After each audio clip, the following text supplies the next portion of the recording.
जो माघ महीने में शिवरात्रि पड़ती है उससे भी प्रबल शिवरात्रि। ये शिवरात्रि 19 वर्ष के 2 बार गैप करने के बाद 183 वर्ष के बाद आएगा और 183 वर्ष के बाद फिर इसमें की शिवरात्रि प्राप्त होगी। और 183 वर्ष किसने देखे?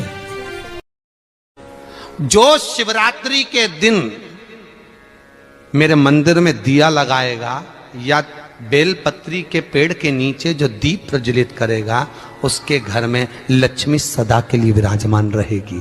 जीवन में अगर बहुत तकलीफ है, बहुत कष्ट है, आपको पहले भी कहा फिर कहते हैं, शिवरात्रि पड़ेगी। जो माघ महीने में शिवरात्रि पड़ती है उससे भी प्रबल शिवरात्रि। ये शिवरात्रि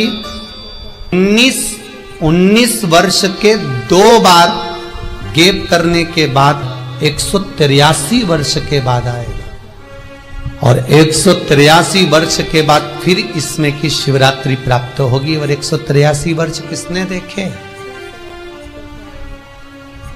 कौन ने देखे? और निवेदन करूंगा, अगर जिंदगी में थोड़ी सी तकलीफ है, दुख है, कष्ट है, परेशानी है, तो उस शिवरात्रि को हाथ से मत जाने दो। कल शिवरात्रि को आपको पहले भी कहा कि क्या क्या वस्तु भगवान शंकर को हम रात्रि के समय पर चढ़ा दें जिससे हमारा रोग समाप्त हो जाए, हमारी बीमारी समाप्त हो जाए, हमारे जीवन में सुख समृद्धि लक्ष्मी आ जाए। वो समर्पण का भाव। और शिवरात्रि आने में देरी है और आपके जीवन में बहुत कष्ट है, बहुत कष्ट। महाराज 5 कमलगट्टे, 5 बेलपत्र तांबे के लोटे में जल भरकर रख लीजिए। सीधे हाथ पर उस कलश को रखो जिसमें 5 कमलगट्टे और 5 बेलपत्र रखिए। श्री शिवाय नमस्तुभ्यम शिव महापुराण का मूल मंत्र है, जैसे भागवत का मूल मंत्र है ओम नमो भगवते वासुदेवाय। शिव महापुराण का मूल मंत्र है श्री शिवाय नमस्तुभ्यम। इस मंत्र का 5 बार स्मरण कर कर आपको जो तकलीफ है उसको हृदय चित्त से धरकर मस्तक से कलश को लगाकर किसी एकांतेश्वर महादेव पर, एकांतेश्वर महादेव मतलब अपने गांव से, नगर से, शहर से जो बाहर खेड़े में हो, बिल्कुल बाहर, जिस शिवलिंग पर कोई पूजन करने ना जाता हो, एकांत में बैठे हो, जंगल में बैठे हो, कहीं किसी वृक्ष के नीचे विराजमान हो, ऐसे एकांतेश्वर महादेव पर अपनी कामना कर कर वो जल समर्पित कर दो। 1 बेलपत्र, 1 कमलगट्टा उठाकर अपने घर पर लेकर आ जाओ। जो तकलीफ बहुत ज्यादा हो रही है 5 दिन में आपको मालूम पड़ जाएगा, 5 दिन में अंतर आ जाएगा।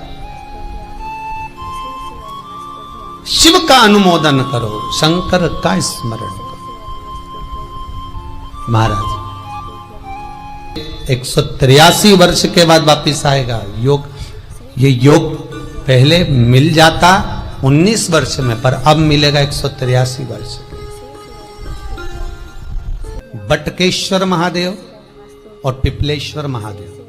पिपलेश्वर महादेव जिस जगह पर दधीची ऋषि की धर्म पत्नी सुवार्च के सम्मुख में दधीची ऋषि के प्राण देवता ले लेते हैं, अस्थियों का कंकाल हो जाते हैं दधीची बाबा।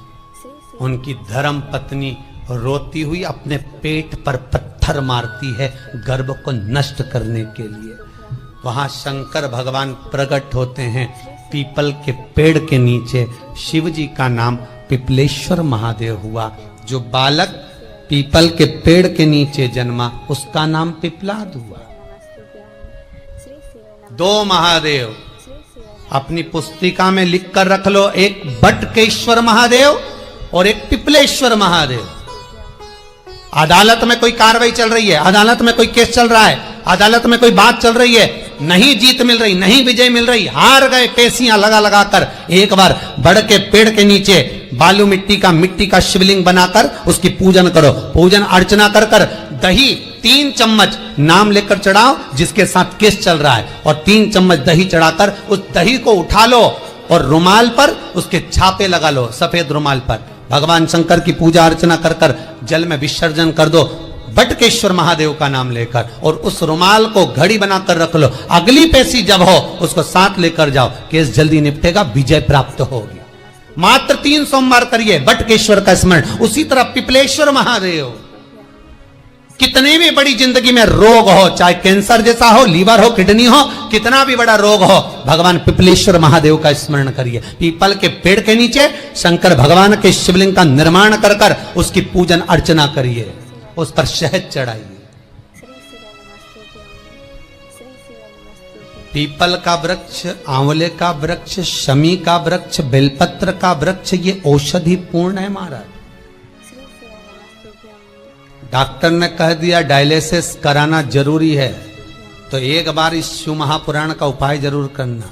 डायलिसिस कराने से पहले 5 छोटे छोटे पीपल के पत्ते लेना, शंकर जी का शिवलिंग का निर्माण पीपल के पेड़ के नीचे करना, मट्टी का पार्थिव शिवलिंग निर्माण कर कर उसकी पूजन कर कर बेलपत्री 5 चढ़ाकर 5 पीपल के पत्ते 5 शमी के पत्ते शंकर पर चढ़ा देना, आरती पूजन करना।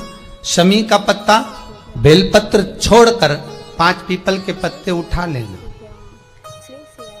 जिस व्यक्ति को डायलिसिस का बोला है उस व्यक्ति को 5 पत्ते पीस कर छान कर पिला देना। 3 दिन बाद फिर जाकर डॉक्टर को चेक करवाना, डॉक्टर डायलिसिस का मना कर देगा, लीवर किडनी अपना काम करना प्रारंभ कर देगा। पिपलेश्वर महादेव की पूजन, पीपल के पत्ते की औषधि जीवन का सुख दे जाती है। तो पिपलेश्वर महादेव सहज नहीं है महाराज, कितना विचित्र वर्णन है। प्रैक्टिकल जरूर करना, सीओर वाला महाराज कहीं झूठ तो नहीं बोल रहा, और व्हाट्सएप पे लिखकर भी भेजना करा कि नहीं करा, क्योंकि शिव महापुराण की लेखनी है। वेद व्यास जी महाराज वर्णन करे, गलत नहीं कर सकते। किसी को बहुत खून निकल रहा है, बहुत एक्सीडेंट हो गया, खून पर खून निकल रहा है, उसको अगर होश है और वो होश में है तो 5 पीपल के पत्ते किसी भी वृक्ष के तोड़कर पिपलेश्वर महादेव का नाम लगकर उसको खिला दो चबा चबा कर, उसी समय खून निकलना बंद हो जाएगा, रक्त बंद। पिपलेश्वर महादेव का मात्र स्मरण ही सुख दे जाता है, आनंद की अनुभूति करा देता है। मात्र पिपलेश्वर महादेव। बहुत बड़ा ऑपरेशन कराने जा रहे हो तो उसके 15 दिन पहले पिपलेश्वर महादेव का पूजन कर कर, अर्चना कर कर, भगवान शिव का स्मरण कर कर, पीपल के पत्ते की माला बनाकर हनुमान जी को चढ़ाकर फिर ऑपरेशन के लिए जाओ, जिससे दूसरी बार ऑपरेशन की जरूरत ना पड़े। शरीर का जिसका ऑपरेशन है वो अच्छा हो जाए। श्रेष्ठ पिपलेश्वर। हर हर महादेव। आप सभी का मेरे चैनल धार्मिक वीडियो पर स्वागत है। पूज्य प्रदीप मिश्रा जी ने मासिक शिवरात्रि के बहुत ही अच्छे और अचूक उपाय बताए हैं। पूज्य प्रदीप मिश्रा जी ने जितने भी उपाय बताए वह बहुत ही सुंदर उपाय हैं। अगर आप भी चाहते हैं कि आपकी कोई मनोकामना अधूरी है तो आप भी इस शिवरात्रि ये उपाय करके अपनी मनोकामना पूर्ण कर सकते हैं। पूज्य प्रदीप मिश्रा जी ने कहा है कि इस शिवरात्रि को हाथ से न जाने दें और ये जो उपाय हैं वो करके ज़रूर अपने जीवन को खुशहाल बनाएं। अगर आप भी चाहते हैं कि आप पूज्य प्रदीप मिश्रा जी के उपाय देखें और सुने और कथा सुने तो उसके लिए मेरे चैनल को लाइक कमेंट और फॉलो ज़रूर करिएगा। मेरा चैनल धार्मिक वीडियो श्री शिवाय नमस्तुभ्यम। हर हर महादेव। भगवान आप सभी की मनोकामना पूर्ण करे। इसी मनोकामना के साथ श्री शिवाय नमस्तुभ्यम।